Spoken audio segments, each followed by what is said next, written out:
Hello dears, ഇന്ന് നമ്മൾ discuss ചെയ്യാൻ പോകുന്നത് 4ാം ക്ലാസ്സിലെ പരിസര പഠനം മാതൃകാ ചോദ്യപേപ്പറാണ് കേട്ടോ. 2025-26 ബുക്ക് മാറിയില്ലേ. അപ്പം എന്താണ് അതിൻ്റെ ഒരു മാതൃകാ ചോദ്യപേപ്പറാണ്. നമുക്ക് പ്രാവശ്യം എങ്ങനെയൊക്കെ വരുന്നുള്ളതിനെ കുറിച്ചിട്ടുള്ള ഒരു ചോദ്യപേപ്പറാണ് ഇവിടെ തന്നിരിക്കുന്നത്. അപ്പം നോക്കാം അതിലെന്തൊക്കെയാണ് പറയുന്നത്. ഇവിടെ നിങ്ങളുടെ പേര് എഴുതുക, വിദ്യാലയത്തിൻ്റെ പേര്, ഡിവിഷന് ഒക്കെ എഴുതുക അല്ലേ. പിന്നെ നിർദ്ദേശങ്ങൾ നിങ്ങൾക്കറിയാം. ആദ്യത്തെ 15 മിനിറ്റ് കൂൾ ഓഫ് ടൈം ആണ് അല്ലേ. ഈ സമയം ചോദ്യങ്ങൾ വായിച്ച് മനസ്സിലാക്കണം, ഉത്തരങ്ങൾ ആസൂത്രണം ചെയ്യാൻ ഉപയോഗിക്കുക. 5 പ്രവർത്തനങ്ങൾക്ക് ഉത്തരം എഴുതണം. പ്രവർത്തനങ്ങളിലെ ഉപപ്രവർത്തനങ്ങൾക്കെല്ലാം ഉത്തരം എഴുതണം. പിന്നെ 1, 5 എന്നീ പ്രവർത്തനങ്ങൾക്ക് ചോയ്സ് നൽകിയിട്ടുണ്ട്. ചോയ്സുള്ള പ്രവർത്തനങ്ങൾ A, B എന്നിവയിൽ ഒന്നിന് മാത്രം ഉത്തരം എഴുതിയാൽ മതി. അപ്പോൾ നോക്കാം. പ്രവർത്തനം 1A, സസ്യങ്ങൾ പലവിധമാണ് കേട്ടോ. വ്യത്യസ്ത തരം സസ്യങ്ങളുടെ ചിത്രങ്ങൾ ഒട്ടിച്ച് പതിപ്പ് നിർമ്മിക്കുകയാണ് ബിനുവും കൂട്ടുകാരും. ഇവ എവിടെ കാണപ്പെടുന്നു എന്നതിനനുസരിച്ച് ചിത്രത്തിനുള്ളിൽ നൽകിയിരിക്കുന്ന വൃത്തത്തിന് നിറം നൽകുക. മരുരൂഹങ്ങൾക്ക് ചുവപ്പ് നിറവും ജലസസ്യങ്ങൾക്ക് നീല നിറവും നൽകാനാണ് പറഞ്ഞിരിക്കുന്നത്. അപ്പോൾ ഇതിലേതൊക്കെയാണ് ജലസസ്യങ്ങൾ, അതുപോലെ മരുഭൂമിയിൽ ഉണ്ടാവുന്നത് ഏതൊക്കെയാണെന്നൊന്ന് പറഞ്ഞേ. അപ്പോൾ ഇതെന്താണ് പറഞ്ഞിരിക്കുന്നത്? ചുവപ്പ് നിറവും ജലസസ്യങ്ങൾക്ക് ബ്ലൂ ആണ് കൊടുക്കേണ്ടത്. അതിൽ ജലസസ്യം ഏതാണ്? ഇത് ബ്ലൂ ആണ് കൊടുക്കേണ്ടത് അല്ലേ. അത് നീല കളർ കൊടുക്കുക. ഇത് ഏതാണ്? ഇത് മരുഭൂമിയാണ് അല്ലേ. അത് ചുവപ്പ് നിറം കൊടുക്കുക. ചുവപ്പും നീലയല്ല കൊടുക്കാൻ പറഞ്ഞേ. അപ്പോൾ ഇതിന് ചുവപ്പ് കൊടുക്കുക, ഇതിന് നീല കൊടുക്കുക. ഇത് മരുഭൂമിയാണ് അല്ലേ. ഇത് ചുവപ്പ് കൊടുക്കുക. ഇതെന്താണ്? വെള്ളത്തിലുണ്ടാവുന്ന അല്ലേ. അപ്പോൾ ഇതിന് നീല കൊടുക്കുക. ഇത് ചുവപ്പ്, പിന്നെ ഇത് നീല കൊടുക്കുക കേട്ടോ. അത് വെള്ളത്തിലുണ്ടാവുന്ന അല്ലേ. മത്സ്യങ്ങൾക്ക് ജലത്തിലൂടെ സഞ്ചരിക്കുന്നതിന് അനുയോജ്യമായ ശരീരഘടനയാണുള്ളത്. മത്സ്യങ്ങൾക്ക് ജലത്തിലൂടെ സഞ്ചരിക്കുന്നതിന് അനുയോജ്യമായ ശരീരഘടനയാണുള്ളത് അല്ലേ. അപ്പോൾ താഴെ പറയുന്നവയിൽ നിന്ന് മത്സ്യത്തിന്റെ സഞ്ചാരവുമായി ബന്ധപ്പെട്ട് ശരിയായത് തിരഞ്ഞെടുത്ത് എഴുതാനാണ് പറഞ്ഞത്. അപ്പോൾ മത്സ്യങ്ങൾക്ക് വെള്ളത്തിലൂടെ സഞ്ചരിക്കുന്ന അതിൻ്റെ അനുയോജ്യമായൊരു ശരീരഘടന ഉണ്ട് അല്ലേ. അപ്പോൾ മത്സ്യങ്ങളുടെ ആകൃതിയും വാൽച്ചിറകും ശരിയാണ് അല്ലേ. പിന്നെ ചെകിളപ്പൂക്കൾ, നിറം, കടൽ വെള്ളം, പുഴവെള്ളം, വഴുവഴുപ്പുള്ള ശരീരം, ചിറകുകൾ അല്ലേ. ഇതിലേതൊക്കെയാണ് ശരി? 1 മാത്രമാണ് ശരി, അല്ലെങ്കിൽ 1ഉം 4ഉം ആണ് ശരി.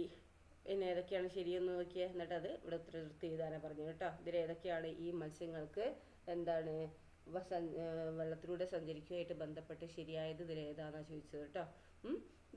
അടുത്തത് കൂട്ടത്തിൽ പെടാത്തതിനെ കണ്ടെത്തി എഴുതാനാ. വനം, കുളം, കടൽ, മരുഭൂമി. ഇത് ഏതാണ് കൂട്ടത്തിൽ പെടാത്തത്? ഏതാ? കുളമാണോ? ഇനി അടുത്ത് ശരിക്കും എഴുതുക കേട്ടോ. അല്ലെങ്കിൽ 1B ഏതാണ്? വ്യത്യസ്ത തരം ജീവികൾക്ക് അവയുടെ സാഹചര്യങ്ങളിൽ ജീവിക്കുന്നതിന് അനുയോജ്യമായ ശരീരഘടനയുണ്ട് അല്ലേ. താഴെ നൽകിയിരിക്കുന്ന ജീവികൾക്ക് അവ ജീവിക്കുന്ന ഇടങ്ങളിൽ അനുയോജ്യമായ ശാരീരിക സവിശേഷതകൾ ഏതെല്ലാമെന്ന് എഴുതുക. വ്യത്യസ്ത തരം ജീവികൾക്ക് അവയുടെ സാഹചര്യങ്ങൾ ജീവിക്കുന്നതിന് അനുയോജ്യമായ ശരീരഘടന ഉണ്ട് നമ്മൾ പഠിച്ചിട്ടുണ്ട് അല്ലേ.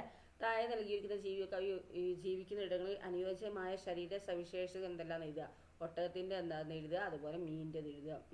ഇനി B, താഴെ തന്നിരിക്കുന്ന 2 ചിത്രങ്ങളിലെ സന്ദർഭം ശ്രദ്ധിക്കുക. കുന്നുകൾ ഇടിച്ചു നിരത്തുകയും വയലുകൾ മണ്ണിട്ട് നികത്തുകയും ചെയ്യുന്നത് കൊണ്ടാകുന്ന ദോഷങ്ങൾ എന്തൊക്കെയാണെന്ന് എഴുതാനാണ് പറഞ്ഞിരിക്കുന്നത്. കണ്ട, കുന്നുകൾ ഇടിച്ചു നിരത്തുക, മണ്ണിട്ട് മൂടുന്നുണ്ട് അല്ലേ. കുളങ്ങളൊക്കെ അതിൻ്റെ ദോഷങ്ങളാണ് എന്തൊക്കെയാണെന്നുള്ളത് എഴുതേണ്ടത്. ഓക്കെ.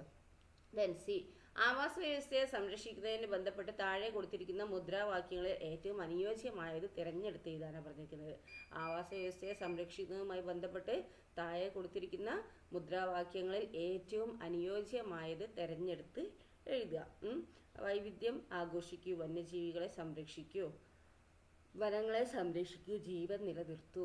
ആവാസ വ്യവസ്ഥ വിവിധ ജീവിയ അജീവീയ ഘടകങ്ങളുടെ സംയോജനമാണ്. പ്രകൃതിദത്തവും മനുഷ്യനിർമ്മിതമായ ആവാസ വ്യവസ്ഥകളുണ്ട്. അപ്പോൾ ആവാസ വ്യവസ്ഥയെ സംരക്ഷിക്കുന്നതുമായി ബന്ധപ്പെട്ടുള്ളതാണ് വേണ്ടത് അല്ലേ. അപ്പോൾ ഇതിലേതാണ് ഏതാ വേണ്ടത്? അതുള്ളത് നിങ്ങളിവിടേക്ക് എടുത്തെഴുതുക കേട്ടോ. ദെൻ പ്രവർത്തനം 2 കേട്ടോ. ഇനി അപ്പോൾ ഭൂമിയുടെ സംരക്ഷണം നമ്മുടെ ഉത്തരവാദിത്വവും. മണ്ണ് മലിനീകരണവുമായി ബന്ധപ്പെട്ട് താഴെ കൊടുത്തിരിക്കുന്ന പട്ടിക പൂർത്തിയാക്കുക പറഞ്ഞ്. മണ്ണ് മലിനമാകുന്ന സന്ദർഭങ്ങൾ ഏതാണ്? അമിതമായ കീടനാശിനി പ്രയോഗമുണ്ട്. പിന്നെ എന്തൊക്കെയാണ് മണ്ണ് മലിനമാകുന്ന സന്ദർഭങ്ങൾ നിങ്ങൾ പഠിച്ചത്, അത് എഴുതുക. ദെൻ മണ്ണ് മലിനീകരണം ബാധിക്കപ്പെടുന്ന ജീവികൾ ഏതാണ്? മണ്ണിരണ്ട്. പിന്നെ എന്തൊക്കെയാണെന്നുള്ളത് എഴുതുക. പിന്നെ ആവാസ വ്യവസ്ഥ ഉണ്ടാകുന്ന പ്രത്യാഘാതങ്ങൾ, വിവിധ തരം ജീവികൾ ഇല്ലാതാകുന്നു. പിന്നെ എന്തൊക്കെയാണ് പ്രത്യാഘാതങ്ങൾ, അത് എഴുതുകയാണ് വേണ്ടത്. ഓക്കെ. ദെൻ നെക്സ്റ്റ്, താഴെ കൊടുത്തിരിക്കുന്ന ചിത്രങ്ങൾ പരിശോധിച്ച് അവ ഏത് മലിനീകരണവുമായി ബന്ധപ്പെട്ടതെന്ന് എഴുതുക. താഴെ കൊടുത്തിരിക്കുന്ന ചിത്രങ്ങൾ പരിശോധിച്ച് അവ ഏത് മലിനീകരണവുമായി ബന്ധപ്പെട്ട, ഇത് ഏത് മലിനീകരണമാണ്? പുക പോകുന്നത് വായു മലിനീകരണം അല്ലേ. ഇതെന്താണ്? വെള്ളത്തിൻ്റെ അല്ലേ മലിനീകരണമാണ് അല്ലേ, വാട്ടർ പൊല്യൂഷൻ വരും. ദെൻ പ്രവർത്തനം 3 എന്താണ്? സ്വതന്ത്ര ഭാരത ഭൂമി. നോക്കാം നമുക്ക്. ഏലം, കുരുമുളക് തുടങ്ങിയ സുഗന്ധദ്രവ്യങ്ങളും പട്ട്, പരുത്തി തുടങ്ങിയ തുണിത്തരങ്ങളും വാങ്ങുന്നതിനാണ് വിദേശികൾ ആദ്യമായി ഇന്ത്യയിൽ എത്തിയത്. പതിയെ പതിയെ അവർ നാട്ടുരാജാക്കന്മാരിൽ നിന്നും പ്രത്യേക ആനുകൂല്യങ്ങൾ നേടിയെടുത്ത വ്യവസായശാലകൾ ആരംഭിച്ചു. ഇന്ത്യയിലെ വിവിധ പ്രദേശങ്ങൾ ഭരിച്ചിരുന്നത് നാട്ടുരാജാക്കന്മാരായിരുന്നു. അവർ പരസ്പരം പോരടിച്ചു നിന്നത് ബ്രിട്ടീഷുകാർക്ക് കാര്യങ്ങൾ എളുപ്പമാക്കി. ക്രമേണ കൃഷിയും കച്ചവടവും രാജാക്കന്മാരും അവരുടെ നിയന്ത്രണത്തിലായി. പീരങ്കി, തോക്ക് തുടങ്ങിയ മെച്ചപ്പെട്ട ആയുധങ്ങളും യുദ്ധതന്ത്രങ്ങളും ഉപയോഗിച്ച് നാട്ടുകാരെയും നാട്ടുരാജാക്കന്മാരെയും വരുതിയിലാക്കി. കാലങ്ങൾ കൊണ്ട് ഇന്ത്യയുടെ മുഴുവൻ പ്രദേശങ്ങളിലും ബ്രിട്ടീഷുകാർ ആധിപത്യം നേടി. പിന്നീടുള്ള 200ഓളം വർഷം ഇന്ത്യ ബ്രിട്ടീഷ് അധീനതയിലായിരുന്നു. മുകളിൽ കൊടുത്തിരിക്കുന്ന കുറിപ്പ് വായിച്ച് തന്നിരിക്കുന്ന ചോദ്യങ്ങൾക്ക് ഉത്തരം കണ്ടെത്തുക. വിദേശികൾ ഇന്ത്യയിൽ എത്തിയതിന്റെ പ്രധാന ഉദ്ദേശം എന്തായിരുന്നു?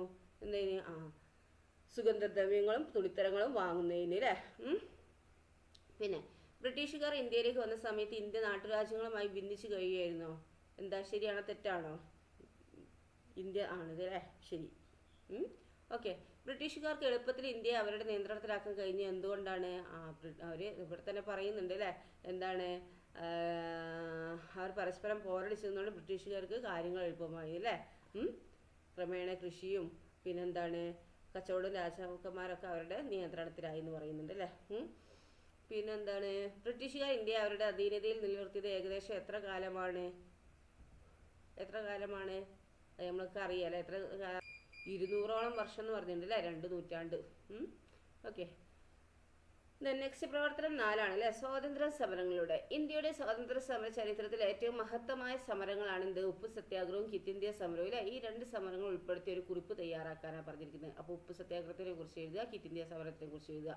അതിർത്തി ഗാന്ധി എന്നറിയപ്പെടുന്ന സ്വതന്ത്ര സമര സേനാനി ആരാണ്? നമ്മൾ ആ ചാപ്റ്ററിൽ ഉണ്ട് അല്ലേ, ആരാന്നുള്ളത് അല്ലേ. അത് നിങ്ങൾ എഴുതുക കേട്ടോ. ഖാൻ അബ്ദുൽ ഗഫാർ ഖാനാണോ? എന്താണ് അതിർത്തി ഗാന്ധി? നമ്മളൊന്ന് പഠിച്ചത് എങ്ങനെയാണ്? അത് എഴുതുക. ദെൻ ഇന്ത്യയുടെ ഭൂപ്രകൃതിയാണിത് അല്ലേ. ഭൂപടം നിരീക്ഷിച്ചുകൂടെ കൊടുത്തിരിക്കുന്ന ചോദ്യങ്ങളുടെ ഉത്തരം കണ്ടെത്തി എഴുതുക. 5 സംസ്ഥാനങ്ങളുമായി അതിർത്തി പങ്കിടുന്ന 2 സംസ്ഥാനങ്ങൾ ഏതെല്ലാം? 5 സംസ്ഥാനമായിട്ട് ഇതാക്കിയിട്ട് നമ്മൾ പഠിച്ചിട്ടുണ്ട് അല്ലേ. അത് ഏതാന്ന് നോക്കിയേ. 1 2 3 4 5 സംസ്ഥാനം കേട്ടോ. 1 2 3 4 5. ഇതേതാ വരുന്നപ്പോൾ? ഏതാ? ഇതല്ലേ 5 സംസ്ഥാനം. ഇതല്ലേ 5 സംസ്ഥാനമായിട്ട് അതിർത്തി പങ്കിടുന്നത്? 1 2 3 4 5. ഏതാ? രാജസ്ഥാൻ അല്ലേ. ഓക്കെ. ദെൻ അടുത്ത ചോദ്യം എന്താണ്? ഇന്ത്യയിലെ ഏറ്റവും വലിയ സംസ്ഥാനം ഏതാണ്? ഇന്ത്യയിലെ ഏറ്റവും വലിയ സംസ്ഥാനം ഏതാ? രാജസ്ഥാൻ അല്ലേ. ഓക്കെ. പിന്നെ കേരളത്തിന്റെ പടിഞ്ഞാറ് ഭാഗത്ത് കാണപ്പെടുന്ന കടൽ ഏതാണ്? ഇതാണല്ലേ പടിഞ്ഞാറ് ഭാഗം. അപ്പോൾ അതെന്താണ്? അറബിക്കടലാണ് അല്ലേ. ഓക്കെ. ബംഗാൾ ഉൾക്കടലുമായി അതിർത്തി പങ്കിടുന്ന സംസ്ഥാനങ്ങളിൽ പശ്ചിമ ബംഗാൾ, ആന്ധ്രാപ്രദേശ് എന്നിവയെ കൂടാതെ മറ്റൊരു സംസ്ഥാനം കൂടി കണ്ടെത്തിയത്. ബംഗാൾ ഉൾക്കടലുമായി അതിർത്തി പങ്കിടുന്ന സംസ്ഥാനങ്ങളിൽ പശ്ചിമ ബംഗാളും ആന്ധ്രാപ്രദേശും അല്ലാത്തത് ഏതാന്ന് നോക്കാനാ. അപ്പോൾ നോക്കിയേ, ഏതാണ്? ഒഡീഷ ഉണ്ട് അല്ലേ. പിന്നെ വേറെ ഏതാ? അവിടെ ആന്ധ്രാപ്രദേശ്. പിന്നെ നമുക്ക് തമിഴ്നാടും എഴുതാം. ഓക്കെ. ദെൻ കേരളവുമായി അതിർത്തി പങ്കിടുന്ന സംസ്ഥാനങ്ങൾ ഏതെല്ലാം? അപ്പോൾ കേരളമായിട്ട് അതിർത്തി പങ്കിടുന്ന സംസ്ഥാനം തമിഴ്നാടും പിന്നെന്താണ്? കർണാടകയാണ് അല്ലേ. ഓക്കെ. Then next. ഓക്കെ. ഇനി പ്രവർത്തനം 5B, പറക്കും കൂട്ടുകാർ. എന്താണ്? റീന തൻ്റെ വീടിൻ്റെ പരിസരത്ത് സ്ഥിരമായി കാണുന്ന വിവിധ തരം പക്ഷികളെ നിരീക്ഷിച്ച് കണ്ടെത്തിയ വിവരങ്ങളാണിത് നൽകിയിരിക്കുന്നത്. ഓക്കെ.